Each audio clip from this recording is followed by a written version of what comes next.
given me a word. It's very unique, and I think it could be the first time that I just have a word for a church. Amen. I believe there is a season that this ministry is launching into. And God is very, very specific on the level that He wants to take this particular church. And I believe you are going to move from where you've been to another dimension. But as you move to that particular dimension, there are a lot of things that need to happen in between.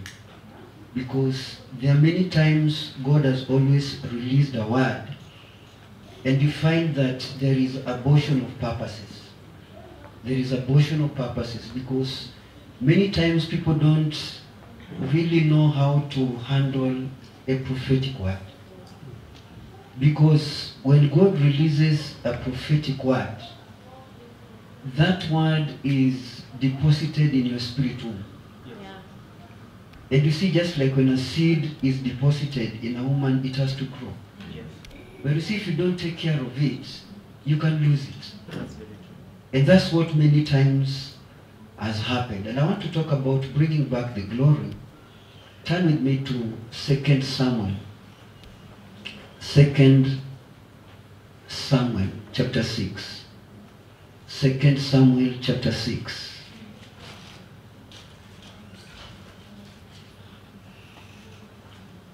The Bible says, again David gathered all choice men of Israel, 30,000. And David arose and went with all the people who were with him from Baale, Judah, to bring up from there the ark of God, whose name is called by the name. Then the Lord of hosts, who dwells between the cherubim, so they set the ark on a new cart and brought it out of the house of Abidana, which was on the hill, and Uzzah and Oyo, the sons of Abidama, drew the new cart. And they brought it out of the house of Abidana, which was on the hill, accompanying the ark of God, and Oyo went before the ark. Then David and all the house of Israel played music before the house on all kinds of instruments of firewood, harps and strings instruments, and tambourine and sistrums and the cymbals. And when they came to Nichol's threshing floor, Uzzah put out his hand to the ark of God and took hold of it, for the ark's oxen had stumbled. Then the anger of the Lord arose against Uzzah, and the Lord struck him there for his error.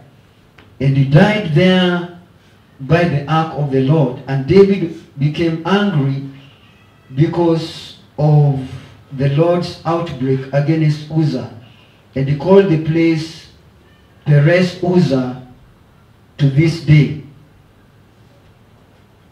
Verses 14. Then David danced before the Lord with all his might, and David wearing an linen ephod. So David and all the house of Israel brought up the ark of the Lord with shouting and with sounds of trumpets. And the ark of the Lord came to the city of David. Michael's daughter looked through the window and saw King David leaping and wheeling before the Lord, and she despised him in her heart. So they brought the ark of the Lord and set it in its place in the midst of the tabernacle. And David erected it. Then David offered burnt offering, peace offering before the Lord. Praise the Lord. Now there's a book that the Lord inspired me to write 10 years ago. And that is The Shaking Has Begun. When I was in South Africa is the time God began to speak to me that there's coming a shaking upon the face of the earth. There's coming a political shaking, there's coming an economical shaking, there's coming a religious shaking upon the face of the earth. And the Lord began to download certain things into my spirit. And when I finished college, I began to put them together. And 3 years ago, the Lord told me now to write the book. And I wrote this book. I requested Bishop Mark if I could minister it in the lunch hour. The Lord was telling me concerning the nation, the economy, and generally the shaking of the church. So I preached it for 1 week, and people who needed it, I gave it to them, and I kept the book up to today. Praise the Lord. So this book is not anywhere. And I believe that the next dimension, and I believe that is the dimension that the Lord wants to bring this ministry, is the dimension of glory. The dimension of glory. You need to understand that the scripture that you have read, David is bringing back the glory to the city of David. Praise the Lord. Amen. Is the ark, which is a symbolic of the glory of God, had been stolen by the Philistines. And it was held there for some time, for around 7 months. And the Lord began to judge them. The Lord began to deal with them. And somehow, after 7 months, the Philistines realized that you cannot contain the God of Israel. And what they decided, that let's send it back. Let's send the ark back. Let's send back the glory of God to the place where it belongs. And it was brought to the house of Obed, and David realized that they needed to bring the ark to its original place. Now, to me, the ark is a symbolic of the glory of God, which we are going to go into. Praise the Lord. And, you know, this shaking, I believe that 10 years ago when the Lord gave me this word, the shaking has already begun, and we are in one way or another in the shaking. Probably if you have not experienced the shaking, I have experienced the shaking.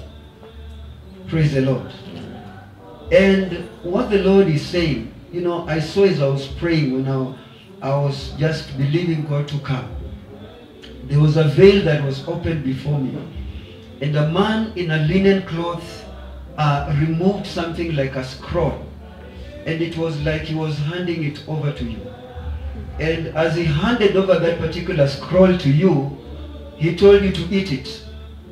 And when you ate that scroll, you know, I could generally see the scroll entering your mouth and entering your heart, and it exploded like a light. And when it exploded like a light, then suddenly there were wings that were given to you. And it lifted you from where you are, the ground level, and it took you to a certain dimension in the realm of the spirit. And you began to move from one place to another place. You began to move from this place to that place in a very short time. It's like the Lord was giving you speed. And it's like when people began to see what was happening, I saw it was like your sons now came, and you began to hand over a scroll to them.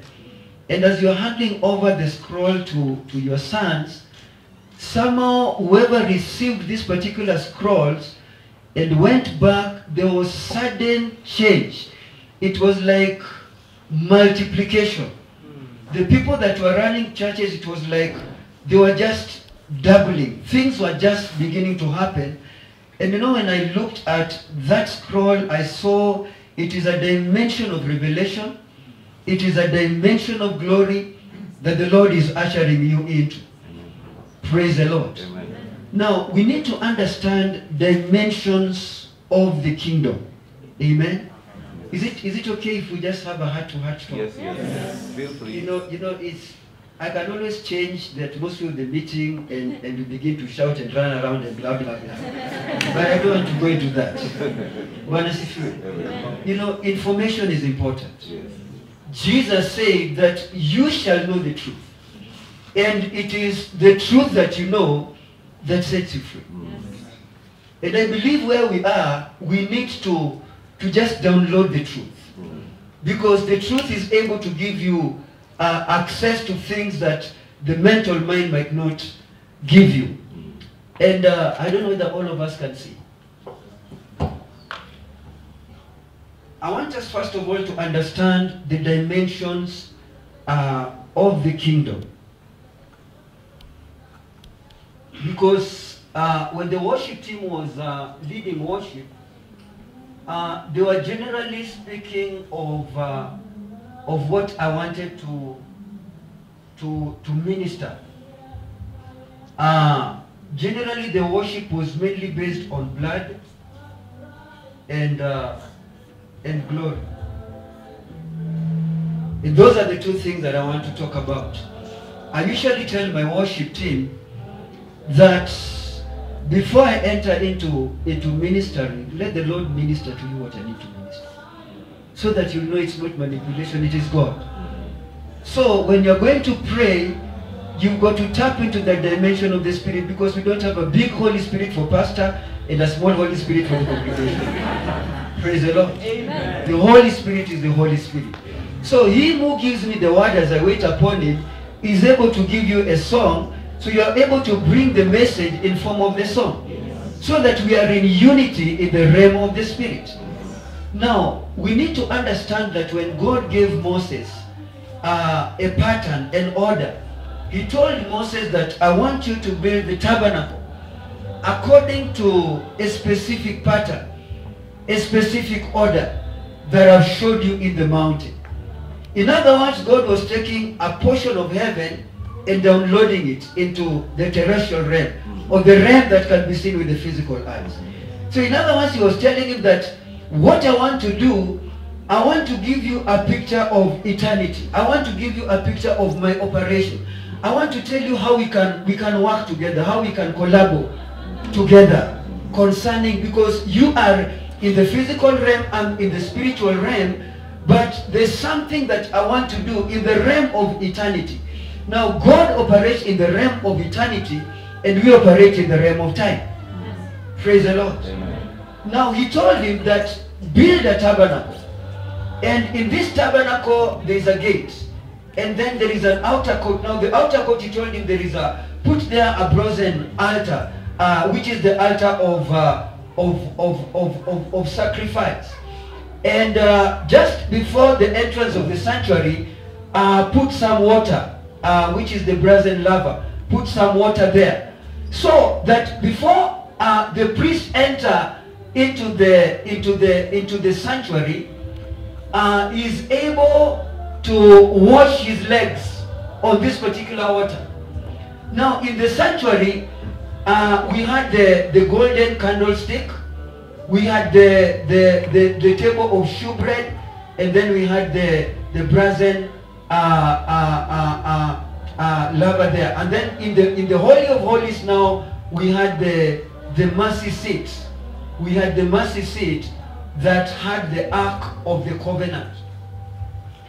Now what the Lord is saying is that you've got to move from the sanctuary to this particular dimension. Because the church has settled here. Here was the golden candlestick. Now that is the realm of the gifts of the Spirit. In other words, you see, like when you hear that a prophet is coming, your expectation is he's going to prophesy to you, and he's going to tell you things about you, and he's going to tell you what God wants to do, and blah blah blah, and blah blah blah, and blah blah blah. That is the expectation of all of us. Praise the Lord. But you see, the church does not understand the office of a prophet. And you see, the tragedy is, man of God, is that we've never had mentors. That's true. We've never had mentors. You know, like in the pastoral ministry, you go to a Bible college and then you learn theology. Yeah. And after learning theology, then you graduate with a certificate and then you're ordained a pastor. And then you begin to run the church.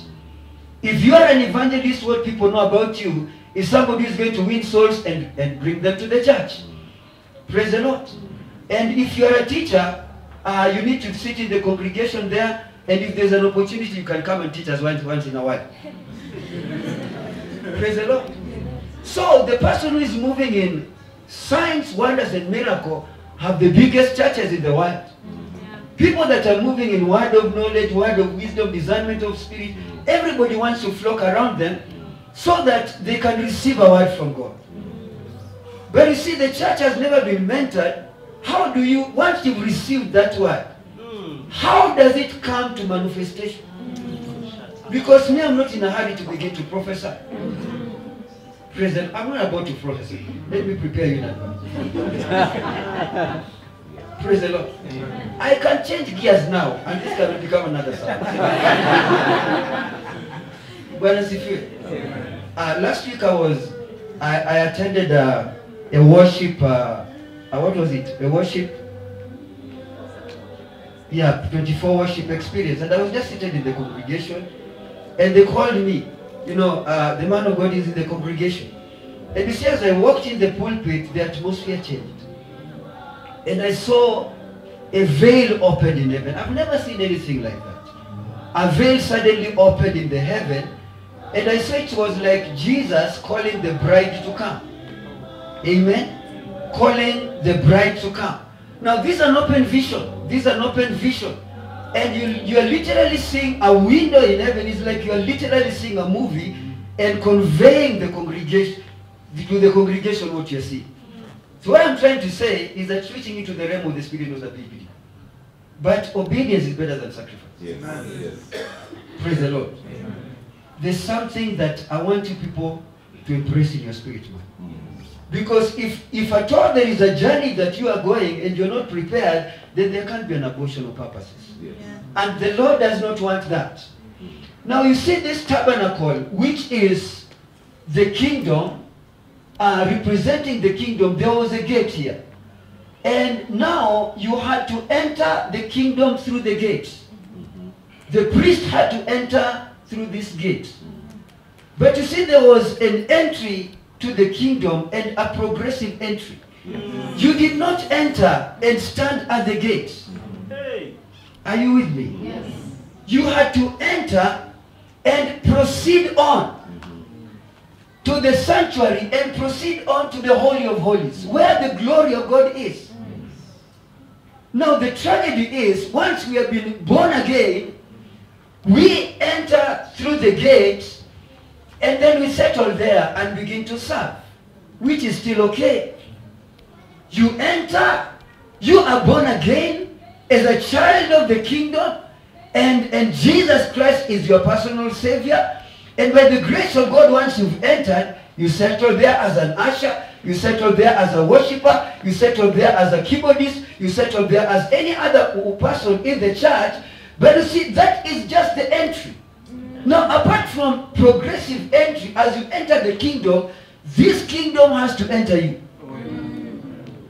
You enter the kingdom, and the kingdom has to enter you. In other words, you've got to learn, why are you in this particular kingdom? And the reason why you are in the kingdom is to carry the glory of God. Yes. Now you see, the church has settled here. Actually, if somebody breaks forth and enters into the sanctuary, then we begin to see the manifestations of the gifts.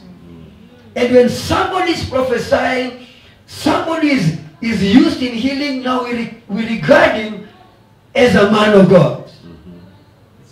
Amen. Amen. Now we regard this man as a great man of God.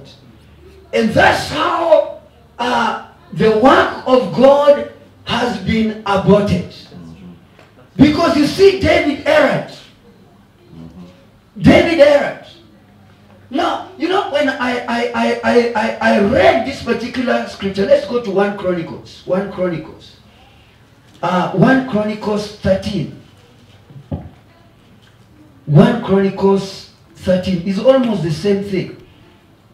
Verses 7. So they carried the ark of God on a new cart from the house of Abidana, and Uzzah and Ohio drove the cart. Then David and all Israel played music before God with all their might, with singing and harps, and stringed instruments, and tambourines, and cymbals, and with trumpets. And when they came to Shidon threshing floor, Uzzah put out his hands to hold the ark for the oxen had stumbled. Then the anger of the Lord was aroused against Uzzah, and he struck him dead because he had put his hand to the ark, and he died before the Lord. And I said, God, this man was volunteering his services. I mean, this was an usher. This was the custodians of the presence of God for a number of years. And this man had such a passion, you know, for the ark of God. And as he accompanied it, you know, probably he was the bouncer. He didn't want anybody to interfere. And then suddenly he sees the ark has stumbled, and the oxen, the ark is about to fall. The presence of God, the glory of God. And this man volunteers to help the glory, the presence of God from falling. And then God steps into the scenario and stops the party and kills a man. God stops the party. You know, David was dancing. Everybody was celebrating. And then suddenly God just stops everything and says, stop. Let the move of God stop. Hallelujah. And you see, that has been the tragedy of the church, because number one, you need to understand that when the prophetic word comes, when God releases a word, there are three things. Number one, confrontation. That word will be confronted. If God declares today you are going to be a millionaire, you will be broke tomorrow.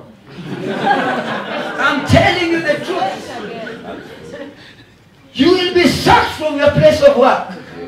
You will lose friends. Things will begin to happen contrary to that particular word.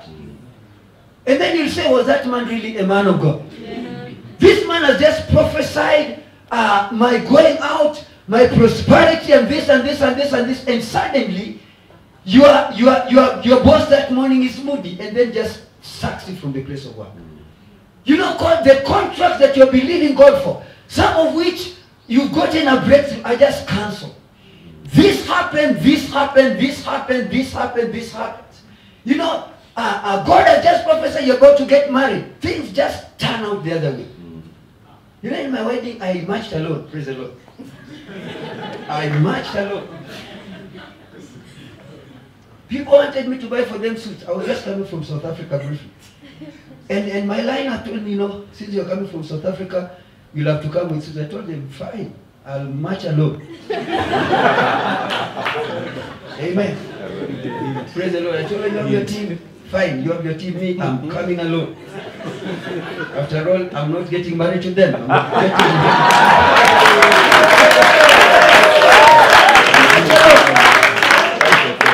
Amen. I march alone. Praise the Lord. Amen. Things will just oppose you. You know, everybody just stand against her. There was no money. You know, when she received me at the airport, she was still in MTC. You know, there was no money. Nothing. I told her, what do you have? She told me, we don't have any finances. She asked me, what do you have? I told her, I've come. Praise the Lord.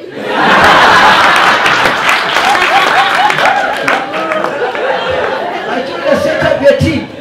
Set up your team. We didn't have a committee. I told her, set up the team of intercessors. I only have 1 month and then we fly out. Amen. She set up a team of intercessors and we began to pray. 3 days to wedding, nothing. 1 day to wedding, things began to move. Praise the Lord. Amen. We had the biggest wedding in town. I'm telling you, there's never been a wedding like that. There was no space in church. We had 2 receptions. Amen. One in Kisumu Girls and one in Sunset Hotel. Hallelujah. Glory be to the name of the Lord. And then after that we flew to South Africa for a 4-year honeymoon. Amen. God is a good God. It's not about man. It's all about God. Yes. Amen. If God says, do what can man say? What can man say? Amen. Praise the Lord. Amen. So what I was saying, when the word comes, that word is confronted. That word is fought. Left, right, and center. The second dimension of the prophetic process, because that's what David understood. The second dimension is that that word, the confrontation is going to lead to transformation. Because now God is going to begin to build your capacity. God is going to begin to build your capacity. If He has called you to be a millionaire, can you handle 1 million? Can you handle 10 shillings? Can you handle 20 shillings? Now He's going to bring in transformation. He's going to begin to deal with your inner man. You are you now. Before you begin to occupy the promise. You see, David operated under 3 anointing.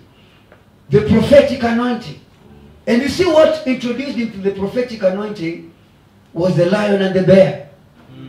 Hallelujah. Amen. It was the lion and the bear that introduced him to the prophetic grace. Hallelujah. Then the Spirit of God came upon him. There are times adversity will introduce you to your level. It is the adversity that introduces you to your level. Amen.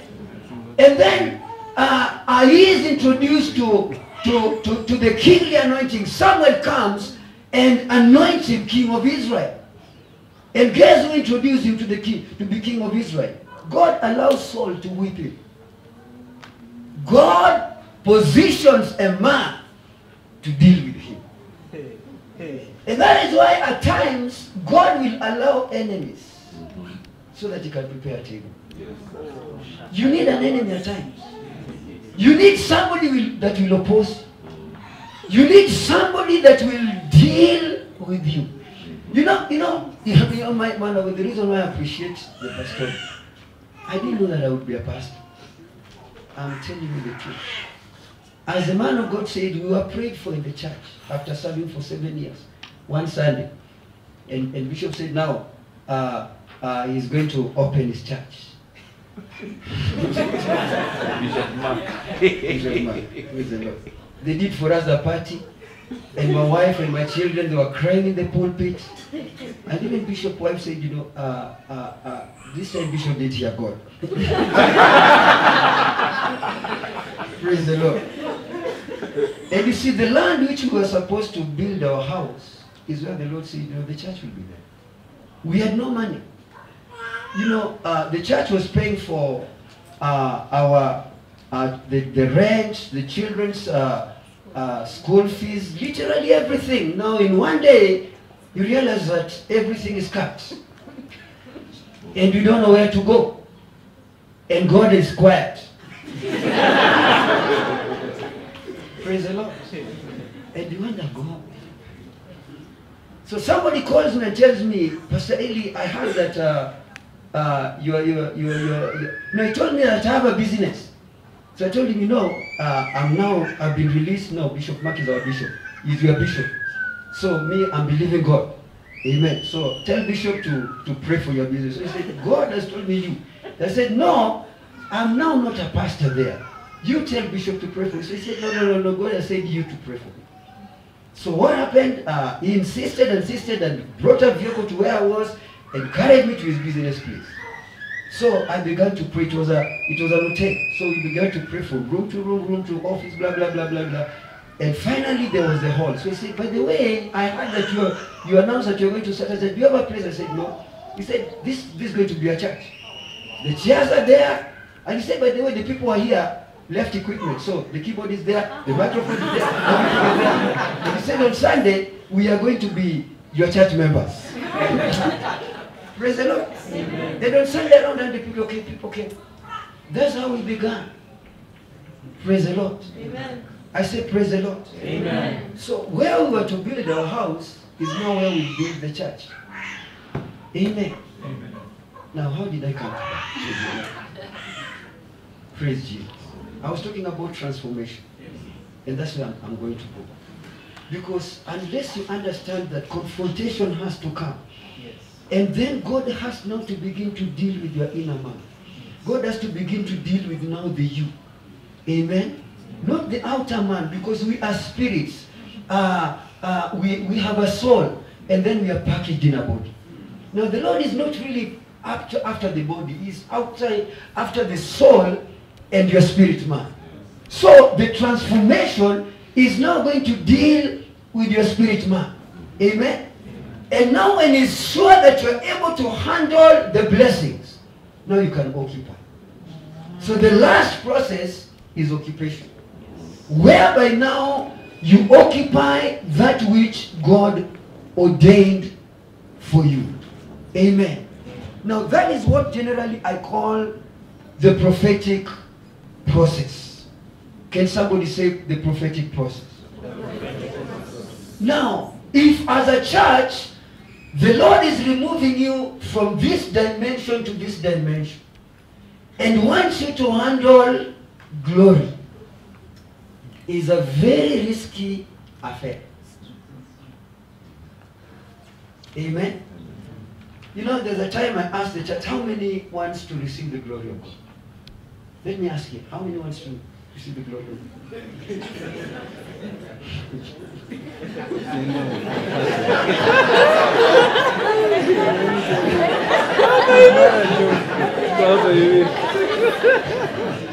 Praise the Lord. Amen. Let me reserve my comments for now. Amen. I think to answer your question, let's turn to Exodus 33.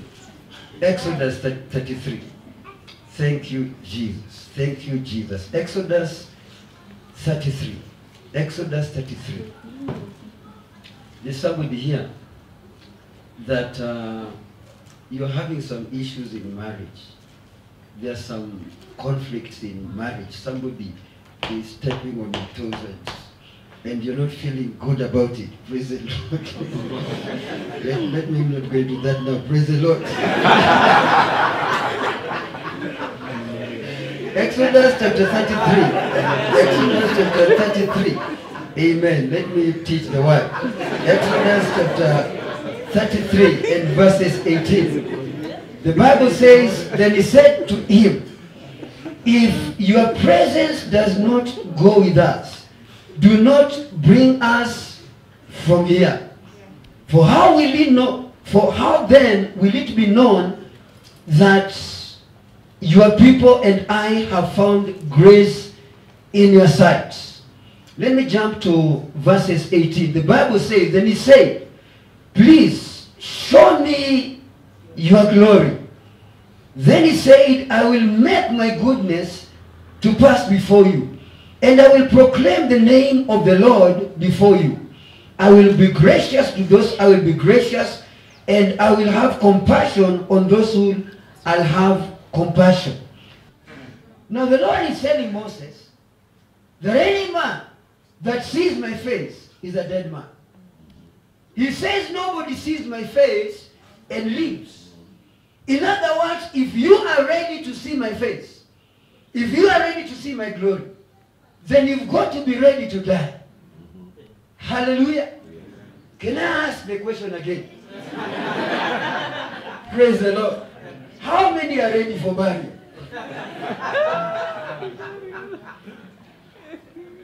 Amen. He says that I will not show you my glory. He is very categorical. Moses asked him, show us your glory. Show me your glory. Because you see, Moses had known who God was.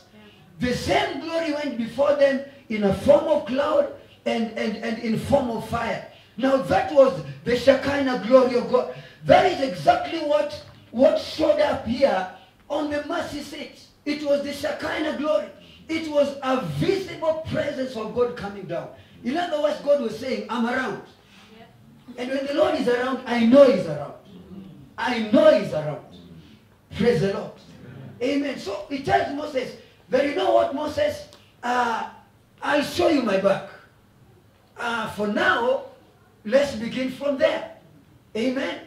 And you see, what is the back of God? The back of God is the dimension of time, where time began. Because God takes Moses to time. You see, it is Moses who wrote the book of Genesis. Now, Moses was not even born. How did he know the Garden of Eden? How did he know the first day what happened? How did he know what happened the second day? So God tells him that what I can show you now is time. Because I operate in eternity. But you operate in the realm of time. But I'm going to show you, I'm going to put you in the cleft of the rock. Amen. Because the rock is none other than Jesus. Now the rock is the dimension of revelation. Because if you want to see the glory of God, then you've got to access the realms of revelation. Jesus told Peter that upon the revelation of who I am, I will build my church. I will build my church on the revelation of who I am. And once I build my church, the gates of Hades shall not prevail. Hallelujah. Praise the Lord. In other words, the investment that the Lord has put on you and me is glory. And glory is the goal of life. I say glory is generally the goal of life. Hallelujah. That is why the destination of the order of God was not for us to settle here. It was not for us to settle here. And you know, worship team, let me tell you something. That you see, God has given you grace to bring heaven down. Amen? Amen. He says, I will dwell in the praises of my people.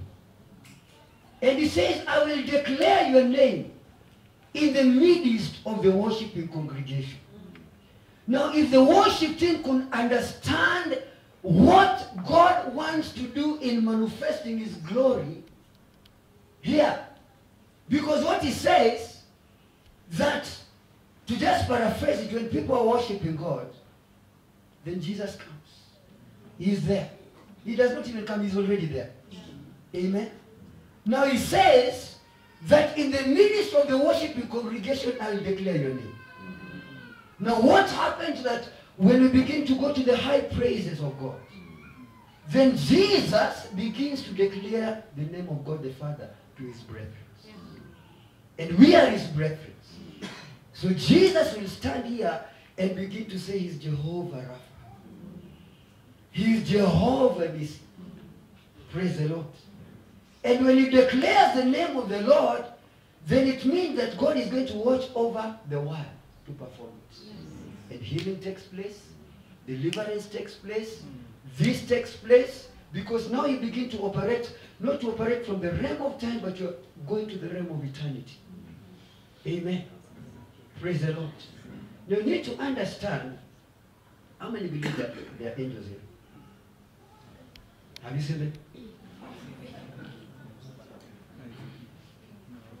I'm asking, have you seen angels? You've not seen angels. Praise the Lord. Why? Because the realm of eternity moves at a speed that is higher than the speed of light. Now anything that moves faster than the speed of light ceases to be matter. In other words, it ceases to be seen with the physical eye. So if I can run at a speed that is faster than the speed of light, you will not see me. You just hear something has just passed here. Amen. Why? Because I've broken the light barrier. Now God has deposited in us the gift of tongues. The gift of tongues makes you to move at a speed faster than the speed of light.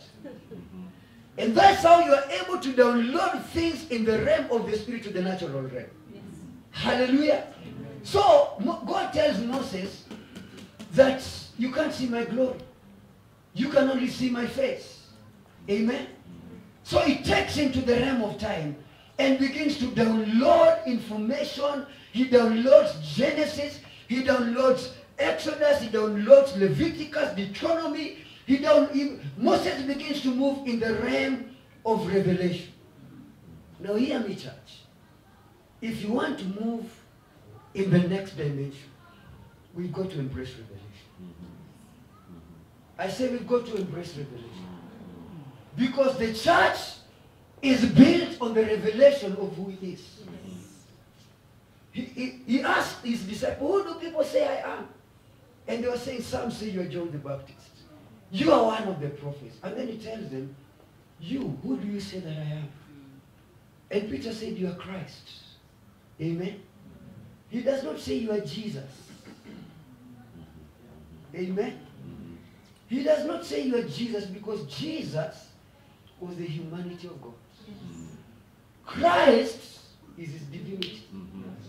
So he accesses the Lord from another dimension. And Jesus tells him that it's not flesh and blood that has given you this information. This information has been downloaded by God. And upon this revelation, I'll build my church. In other words, if the church is to access glory, then we've got to access the dimension of revelation of who he is. I was in India for 5 years. That's where I did my college. I really didn't know that one day I would ever go to India. Actually, I wanted to go to Nairobi University. So when I was in Baringo High School. We were the last from 6. That was in 90. Amen. And the Lord told me you're going to go to the university. We didn't have a maths teacher. I was doing MG Cons. We didn't have a maths teacher, and we didn't have an economics teacher for 2 years. So we were struggling on our own. You know, I was really wondering and praying, God, what do you have for me? What do you have for my life? And the Lord said, don't worry, I'm sending you to the university. You know, the few people who are doing maths, geography, and economics were at low score. So I held on to that one. The Lord has spoken that I'm going to campus, I'm going. And you know, when the results came, I missed Nairobi University by 1 mark. But that didn't discourage me. I told God, you watch over your words to perform. I want to go to the university. And God gave me peace. Amen. And by the grace of God, somehow within 1 month, I found myself out of the country. And we landed in India with my brother. The story is long. My brother became sick in the 3rd year after we'd done exams. And he was so sick. Actually, it was a malaria that I've never seen, that he lost his mind. One day I came from college and I found he was distributing our earthly belongings to the neighbors. And I had to go and apologize to the neighbors that, you know, this was not a generous giving. This was not a generous giving. Amen. This was a mistake. So I had to literally repossess everything that he had distributed. So I realized this thing was bad.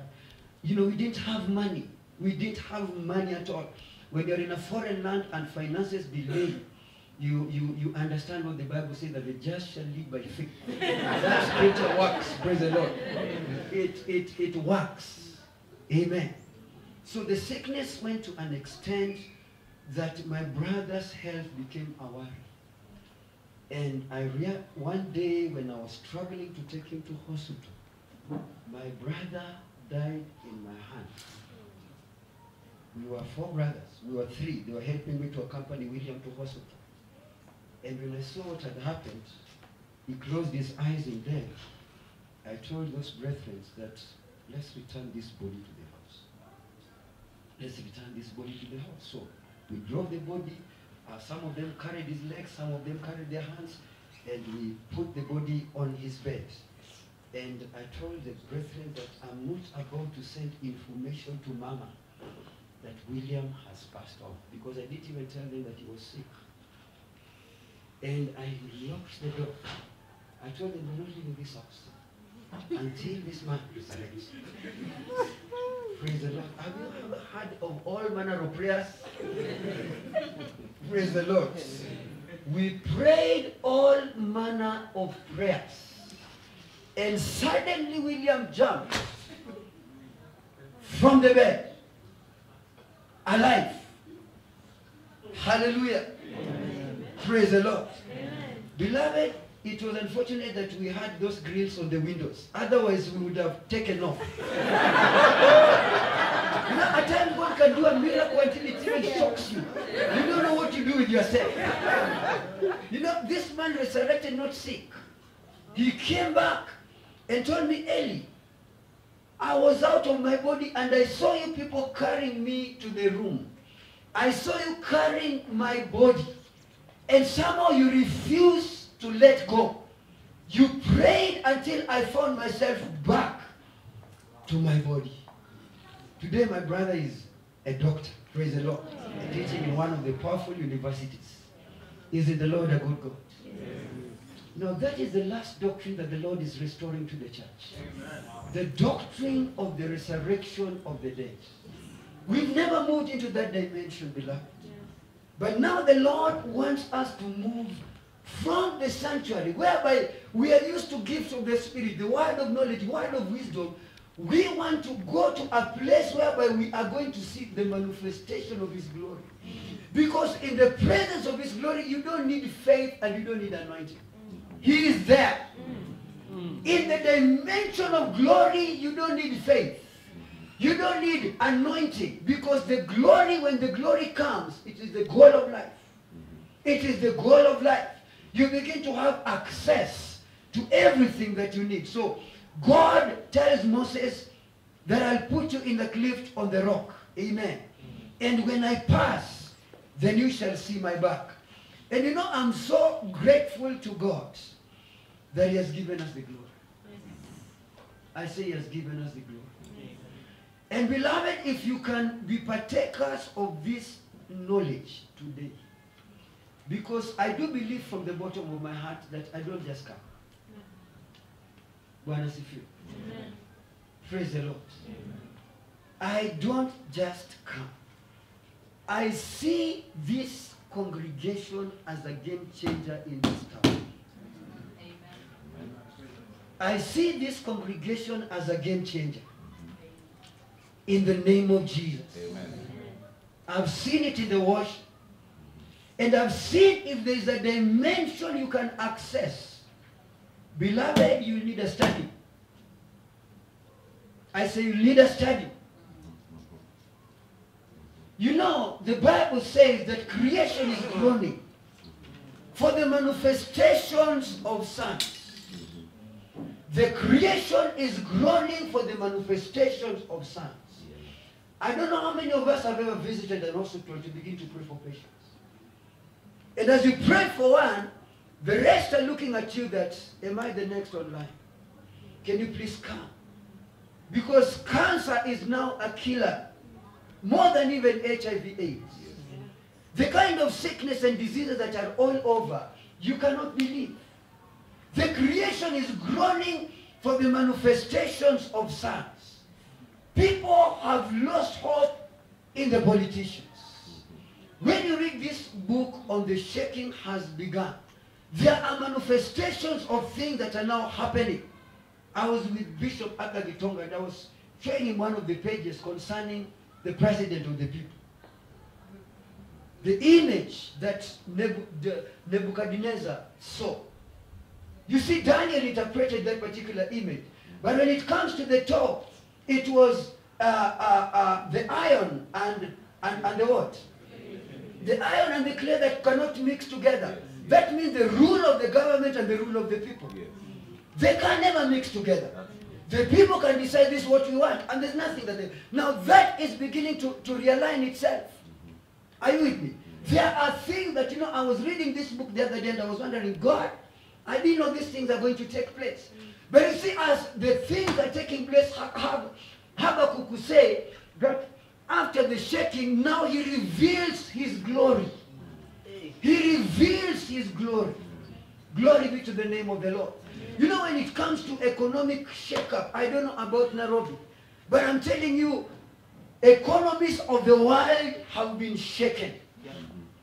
And you see, the economy of heaven is not determined by the Kenya shillings. It is determined by the gold reserves. Hallelujah. It is not determined by what you have in your bank account. No. It is determined by the gold reserves.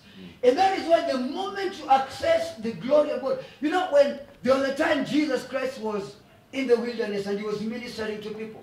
And Peter came and told him, you know, send these guys home. These guys are hungry. These guys are hungry. You send them home. Send them home. Thank you, Jesus. There's somebody in this place that has a problem in marriage. And somebody is stepping on your toes. And you really feel so hurt. You are so discouraged. You know, unavumilia, if I may put it in that way, the Lord is going to heal that marriage. I said the Lord is going to heal that marriage. In the name of Jesus. In the name of Jesus. Hallelujah. Glory be to the name of the Lord. The creation is groaning for the manifestations of sons. And you know where we are now, the church needs to arise. Shall you open with me to John, the Gospel of John. John chapter 17. Can somebody just help me read so that we save on time? Somebody help me to read. John chapter 17 and verses 22. Amen. The glory which you have given me, I have given them. I have given them that glory. Now, salvation is a process. Amen. When you enter through this gate, something happens. Amen. You are justified, just as if you have not sinned. That's what justification means. And then your spirit cements together with the Spirit of God, and you become one. In other words, he deposits part of him in you. It's like this particular floor is glued, isn't it? When you remove this particular wood, you are removing part of the floor. So a backslider is tied to God. God will always bring him back. Now, after you have been justified and your spirit regenerated, then a process begins called sanctification. Now, sanctification is making you become like him. Amen. And then it is after sanctification that now the process of glorification comes in. That is where David messed up. Because what happened, he ensured, he put the people that were not sanctified. Amen. Let's go back to 1 Chronicles. 1 Chronicles. 1 Chronicles. I see some stagnations in somebody's life here. The Lord shows me a farm. I see a farm in the realm of the spirit. And in this farm, they're like some plants which are growing, but they reach a particular stage, and they don't go beyond that. They remain there, and they're just there. You know, and you could be in this congregation, that any time you try to rise up, you know, something is like there's a blanket over you. There's just a blanket over you. You cannot rise up. Your family members cannot rise up beyond certain dimension. But I believe today this is going to be broken.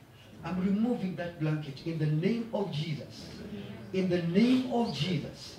And you are going to break forth in the mighty name of Jesus. 1 Chronicles chapter 15. 1 Chronicles chapter 15. And verses 12, the Bible says, he said to them, you are the heads of the fathers' houses of Levites. Sanctify yourself, you and your brethren, that you may bring the ark of the Lord God of Israel to the place that I have prepared for it. For you did not do it in the first time. The Lord God broke out against us because we did not consult him about the proper order. So the Levites and the priests and the Levites sanctified themselves, and to bring the ark of the Lord God of Israel. And the children of the Levites bore the ark of God on their shoulders by the poles, as Moses had commanded to the word of the Lord. Amen. So David understood something very, very important. And if I thought I would not have preached about anything, I would want to begin to conclude on the power of sanctification. The power of sanctification. Because you need to understand that this brazen laver here, it was just a bowl of water. And it looked so simple, and it looked foolish. You know, for for the priest to go and minister, he had to go and just wash his legs. And then after washing his legs, now he enters into the sanctuary and then begins ministry. Now, this is the water of sanctification. This is what sanctified the priest. In other words, you would not enter to serve. You would not enter to do the work of God without you being sanctified, without you being washed in this water. Praise the Lord. And after being sanctified, now you began the process of now accessing the most holy place. Because in the Holy of Holies, even the priest of the day, when he would access the Holy of Holies, they would tie his legs because they were not sure whether he was going to come back alive. In other words, he entered the Holy of Holies with trembling and fear because he didn't know his fate. He knew that when the glory comes, is either you come out alive or they pull you out a dead man. Hallelujah. The power of sanctification. Now there's something that sanctification does. And you see, beloved, you can access the gifts of the Holy Spirit in one day. But sanctification is a process. Is a process of developing the fruit. Because sanctification gives you access to the treasures of heaven. It gives you access to heaven's accounts. Jesus said that ask anything. Can we go to John? John. The Gospel of John chapter 16. The Gospel of John chapter 16. Thank you, Jesus. The Gospel of John chapter 16 says that I am the true vine and my Father is the vine dresser. Every branch in me that does not bear fruit, he takes away. And every branch that bears fruit, he prunes, that it may bring more fruits.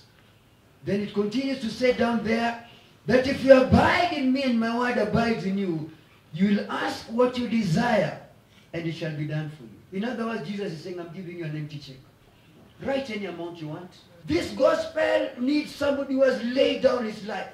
And beloved, if the church is going to access the realm of glory, then I'm telling you there has to be a change of mind. There has to be a total change of mind. There has to be a total revolution. Glory be to the name of the Lord. David realizes that the reason why the ark has fallen, number one, is because the custodian of the ark tried to help God from falling. In other words, familiarity. He was familiar with this particular box to an extent that he could casually handle it. He could casually handle it. You know, there are places that I go, praise the Lord. I remember there's a place Bishop Mark sent me to go and represent him. And I went putting on a t-shirt. I just went dressed simply. In fact, I deliberately decided to take a matatu. And when I reached there, it was a revival. I was to minister in the lunch hour. So when the pastor, you know, when Bishop Mark is sending somebody, they know it's somebody so anointed, somebody powerful, only to see a young boy who is like trying his luck in the ministry. You know, the man of God told the usher to take me to an hotel, and we went walking. He even changed the room.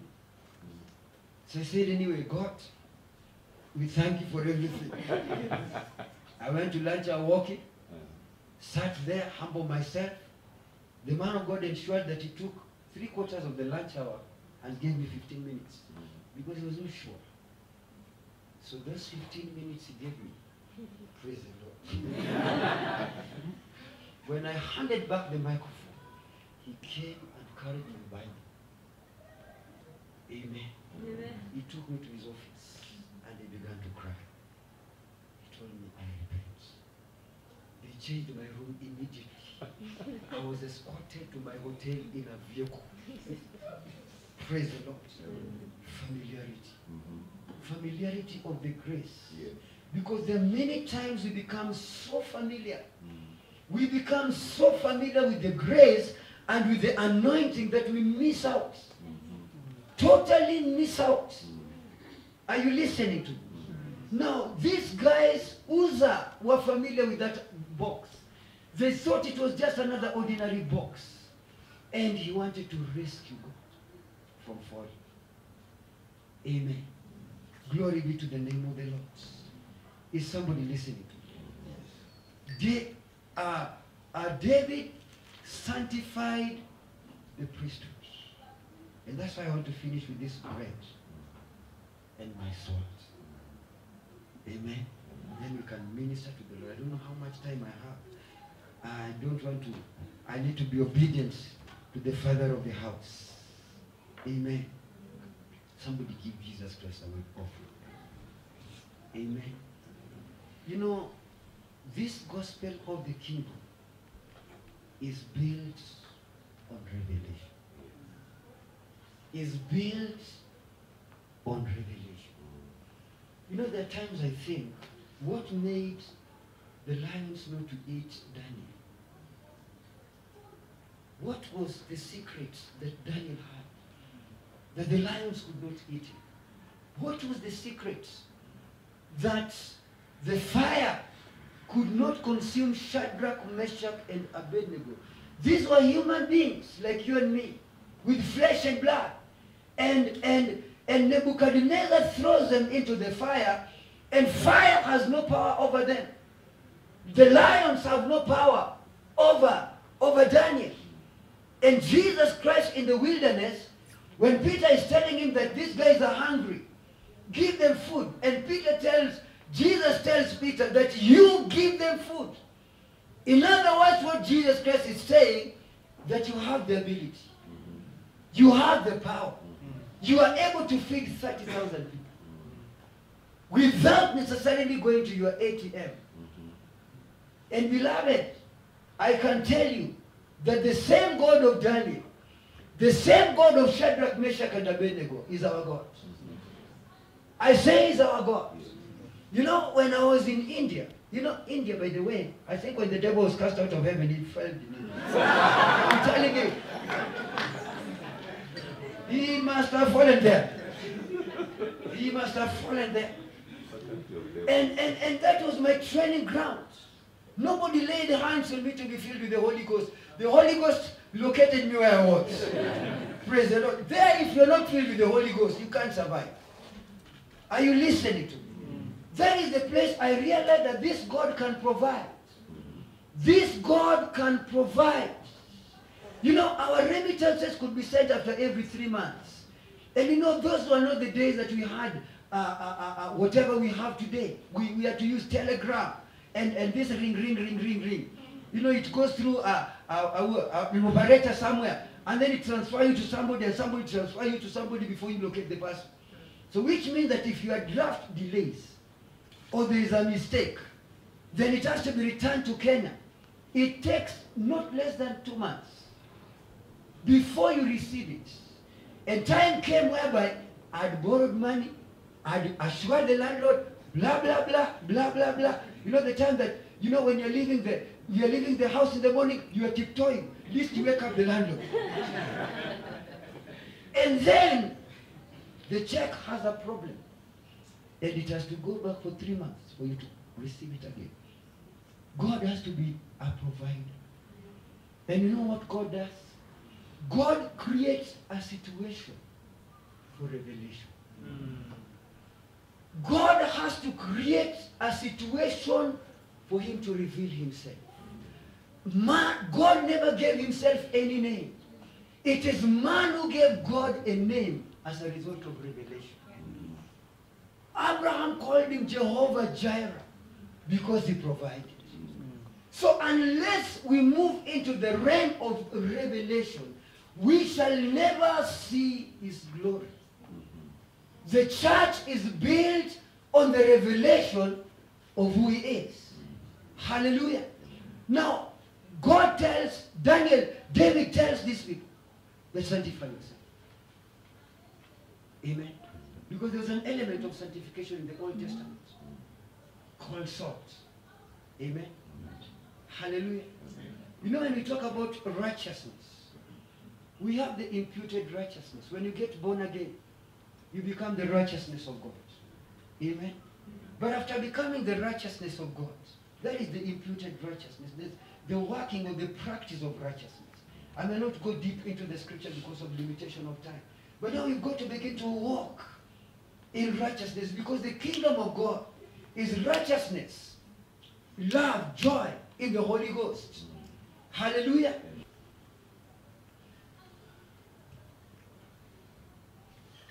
I want somebody to help me read Leviticus chapter 2 verses 13. And somebody go with me to 2 Chronicles chapter 13. 2 Chronicles chapter 13.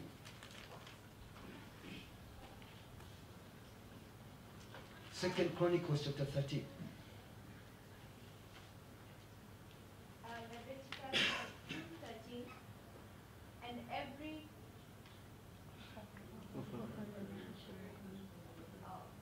offering of the day, offering you shall season with salt.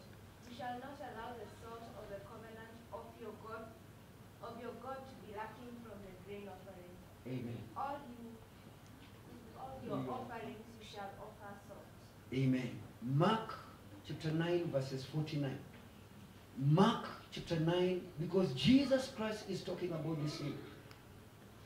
Jesus Christ is talking about the same. Mark 9:49.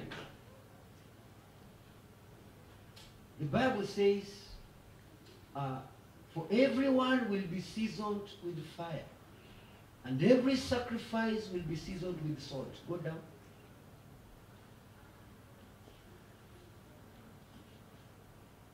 Salt is good, but if the salt loses its flavor, how will you season it? Have salt in yourself and have peace with one another. Now Jesus Christ is talking in the New Testament, and he's talking about salt. He's saying, have salt in yourself. Now, let's go back to the Old Testament. Can you go back to that scripture again? 2 Chronicles. Somebody go to 2 Chronicles chapter 13 and verses 5. Leviticus 2:13. Should you not know that the Lord God of Israel gave dominion over Israel to David forever, to him and his sons by a covenant of salt? Let's go down. We are seeing David is involved in a battle. This man called Abijam has an army of 4,000, and Israel have an army of 8,000. Praise the Lord.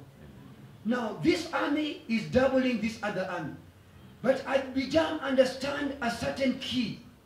He's saying, it's not by the might of your kingdom. I'm just trying to paraphrase because of time. You can read it at your own time. He's saying, this kingdom was given to David by a salt covenant. And you see, Jesus Christ in the New Testament talks about salt. He's saying, have salt inside you. Have salt in yourself. In other words, there's certain dimension of the grace, or certain dimension that the Lord is taking the church, that if you don't have the element of salt, because you see, in the table of shewbread, it was only, can you just open for me the bread? It was only the priest that was authorized to put salt in the bread. Are you with me? And you see, this was now the table of shewbread. In other words, it was the table of covenant. It was the table of covenant. Now we need to understand the power of a covenant. Amen. Man of God, do I have some water? Can I, is it okay? Praise the Lord, so that I don't feel guilty that. Is it okay? Yes. Amen. Praise the Lord. You see, once the church understands covenant, can I have somebody who has a coat like mine, or something we can exchange? Amen. A coat, jacket. Just come. Amen. Now you need to understand. Praise the Lord. Amen. Amen. I see a star over your head. I see a great star over your head. Amen. Amen. We'll talk after this. Praise the Lord. Amen. Amen. You know, the wise men saw a star of Jesus. Yes. He was a man of destiny. Yes. Amen. They saw his star. So if we are to enter into a covenant, just put on your coat. If we are to become covenant brothers with him, then you see the first procedure for us to become covenant was that we were to exchange our coats. Amen. Which means that I was to remove my coat, and then I give to him, and then he removes his coat and gives it to me. Praise the Lord. So that was the first step of us becoming covenant brothers.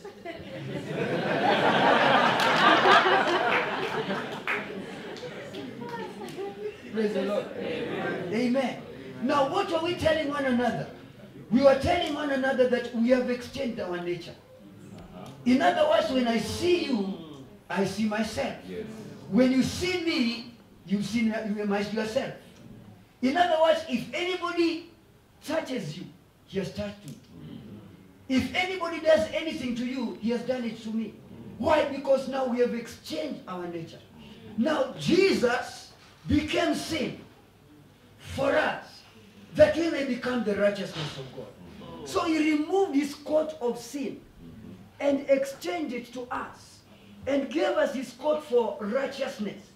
The Bible says he became sin for us that we may become the righteousness of God. In other words, when Jesus Christ looks at you, he literally sees himself because of the power of the covenant. Are you listening to me? Now, Jesus Christ, thank you. I'll call you again. Now, Jesus Christ is saying, Jesus Christ here is saying that everyone shall be salted with fire. In other words, you are not just salted anyhow, you are going to be salted with fire. And he proceeds to say that every sacrifice shall be salted with salt. Have salt in yourself and have peace with one another. Now he's drawing from the laws of Moses. And he's telling them that there is a dimension here. There is a dimension that Daniel moved. Daniel could not be eaten by lions because he accessed certain dimension of the spirit that the lions had no power of it. And that is the dimension of walking in salt. Now what is salt? Salt is personal holiness. I say salt is personal holiness. Now he brings it into the New Testament because he accesses certain dimension in the spirit. He merely tells people to sit down and praise. And there's a manifestation of bread. And there are 12 baskets that are left. Praise the Lord. And Jesus says that the same glory that I had with God, I've already given it to you. In other words, you have the ability to multiply resources. You have the ability to access the treasures of heaven. He says, ask anything in my name and it shall be given to you. Glory be to the name of the Lord. Now what's happening to the church? What's happening to the image of God? What's happening? We cannot have an impact. Why? Because there are certain keys that you've never accessed. He says, have salt in yourself. In other words, personal holiness. If you go to this particular scripture of 2 Chronicles, what happens to Abijah? He invokes the salt covenant. He says David was given the kingdom not by anything. He was given kingdom by salt covenant. This man walked in holiness of God. And because of that, the Lord is going to fight this battle. And they are ambushed. When you read the whole story, there's an army that comes from behind, there's an army that comes from in front, and then God steps in and begins to fight for the army that had 4,000 and defeats the enemy.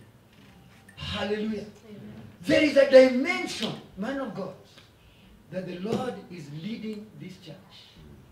And that's why I've been teaching and teaching and teaching. Because what I'm doing is to download certain keys. Is to download certain keys. Thank you, Jesus. Hallelujah. Praise the Lord. My brother, I don't know, I just see, I see you jumping hurdles and hurdles and hurdles and hurdles. You know, like these people who usually run a marathon race. You know, they're hurdles. You know, you jump them and you jump them. You know, there are challenges and challenges. You know, but even as the challenges comes, you know, you're overcoming. Others can hit your head, and you know, you stumble a little bit, and then you stand, and then you still move on. You know, I see you're going to win. I see at the end of the day that there are certain things that God had predestined even before the foundations of the earth. That God is going to, there are certain delays. There are certain delays. But I believe that in the fullness of time, God is going to hand you over victory. I see it all written all over your face. Glory be to the name of the Lord. Now, I was saying the dimension of salt makes you to begin to move in the realms of impossibility. I said makes you to begin to move in the realms of God. Jesus said that you're gods and sons of the Most High God. Now, how do we break forth as a ministry? How do we break forth from this dimension of gifts to the dimensions of glory? Because I clearly saw it. You know, when God gives you now wings to fly, and you see that scroll talks about revelation. It talks about revelation. In other words, what God is doing to your bishop, he's going to download certain aspects of himself. And when he downloads those aspects of himself, then what happens that when he eats them up, it lights his entire body. And it gives him wings to fly. And as he begins to fly and hands over whatever he has been given to his sons and daughters, then there's multiplication. And I'm not just saying multiplication in ministry, I'm saying multiplication in business. I'm saying multiplications in every area of life. In Jesus' name. I need an amen. Amen. When you say amen, you are agreeing with the heaven. Yes. With the whole of your heart. Yes. So can I hear somebody shout amen? Amen. Glory be to the name of the Lord. Amen. Now you need to understand, I sense within my spirit that there's been struggle amongst some of us. But you see, those struggles are not ordained by the devil. Are you listening to me? Because we have promoted the devil so much. The Lord shows me there are some of us here that your streams have run dry. And it is not the devil. And don't rebuke the devil. Hallelujah. Don't glorify the devil again. Because he says that in all things he works together for good. For them that love him and are called according to his purpose. In the wedding of Cana, the wine dried up because he was there. Are you listening to me? And the Bible says that Jesus revealed his glory and his disciples believed in him. God many times will allow a certain dimension of glory that he may reveal himself. There are some of you here that the Lord is removing your eyes from man. The Lord is generally removing your eyes from man. That is why there's been a lot of frustrations. There has been so much frustrations until you've wondered, God, where did we go wrong? It is not where we went wrong. It is God is removing your eyes from man to him. Because when you access the dimension of glory, you access the goal of life.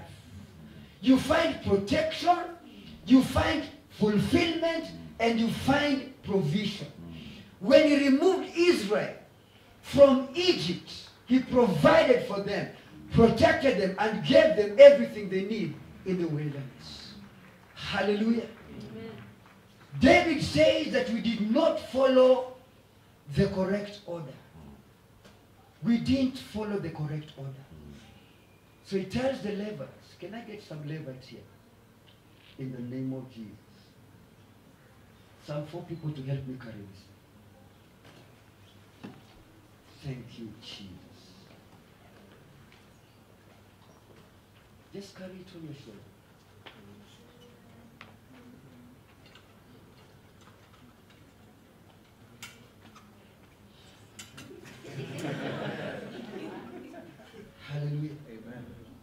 he told them that this thing, you know the way they were using it, the way they carried it at first, they carried it on a new cart. That was the system of the world. Yeah, wrong order. You know, it was a totally wrong order. Yes. It was a totally wrong order. Because the magicians of the Philistines and the astrologers are the ones who advised them that to return this ark, put it on a new cart. And David adopted the system of the world to bring the ark of the covenant to the city of David. And you see, we are so much engrossed to the system of this world. I come from Kisumu. Praise the Lord. The land of Mandamano. Amen. It's very challenging to stand in the pulpit and tell them who is going to be the next person. It's true. And tell them, you know, it's not bad. Yes. And you never will be.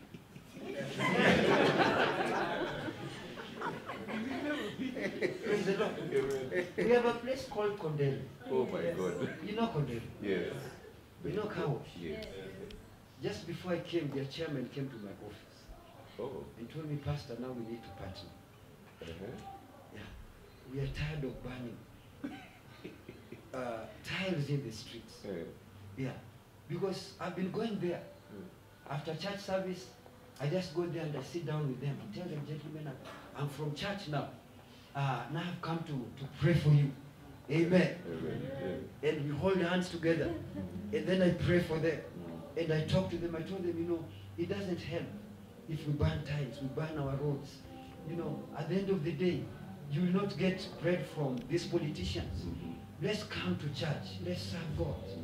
And beloved, I believe that there's something God has for Kisumu. The redemption might not be from the political arena. Redemption might be something spiritual. By the way, did you know that the first evangelist, the Ethiopian eunuch, was a Luo? Praise the Lord. Amen. We have a prophetic mandate for the Luo community. That's very true. They are, you know, they make life interesting. Yes. I said they just make life interesting. Yes. Praise the Lord. Yes. And you know, God sent me back from South Africa with my wife to come to Kisumu. We were sponsored by white men. We had everything. I was supposed to be in South Africa running the whole of Africa, Bible colleges and blah, blah, blah. But the Lord said, now back to Kisumu. We left literally everything to come to Luodala. Praise the Lord. Kisumu Dala. Amen. Because we believe that there is a revival that is about to break forth. Yes. This man, I usually tell the church, if we could transfer this energy of mandamano and burning of tithes, if we could transfer it to the pulpit, we will have revival. Yes. I say we will have revival. Hallelujah. Amen. Glory be to the name of the Lord. Beloved, the favor of the Lord will rest upon you, all of you, in the name of Jesus. I need you to open your mouth and say amen. Amen. Praise the Lord. You see, there was a reason why this thing had to be carried on the shoulder. Because the government shall be upon his shoulder. And you see, this all represents the dimension of the faces of who Jesus Christ is. You see, is reflected in the four Gospels. Yes. As a king, as an ox, as a man, and as an eagle. Now it depends on how do you see Jesus. Which face do you see him? Me, I see him as my king. I have a revelation of him as a king. He is my healer. He is my provider. He is a light. He is righteousness. He is holy. You know, you can just walk. So as they carried these four poles, it reflected the face of Jesus. Are you listening to me? It reflected who Jesus Christ was to them. Glory be to the name of the Lord. And let me tell you, I'm releasing favor. I'm releasing favor. Let every obstacle be removed. In the name of Jesus. I'm releasing favor. I'm releasing doors. In the name of Jesus Christ. Hallelujah. Glory be to the name of the Lord. Let's give Jesus Christ a clap.